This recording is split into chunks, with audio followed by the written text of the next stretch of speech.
मोरा लोगे मोरा लोगे छोरी घर DJ Sumit Satish DJ Sumit Satish DJ Sumit Satish रेमा रेमा रेमा छोरी घर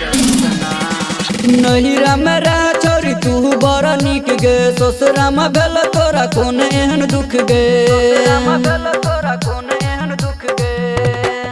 हाँ नहिरा मेरा छोरी तू बड़ा निक गे ससुरा में भेल तोरा कोन एहन दुख गे आ शरीर बनलो गे तो हो जाए घटना लबन चूस जका चूस ललको चूसना मर भेट लोगे छोरी घर घुसना लबन चूस जका चूस ललको चूसना मर भेट लोगे छोरी घर घुसना मोरा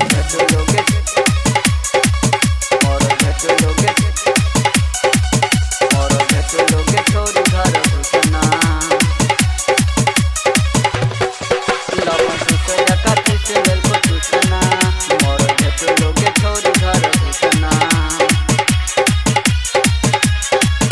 मोरा लोगे छोरी घर घुसना हे जे 16 के जवानी छोरी 15 के भेलो साई बुते छोरी तोरा कुछ न भेलो गे 16 के जवानी छोरी 15 के भेलो साई बुते छोरी तोरा कुछ न भेलो ऐसा निक रहो छोरी नहीं रे के यारबा डने रहे चलो खाली तोरे पजरबा आ रोज दही चलो तोरा के कंगना लबन चूस जका चूस ललको चूसना मर भेट लोगे छोरी घर घुसना मोरा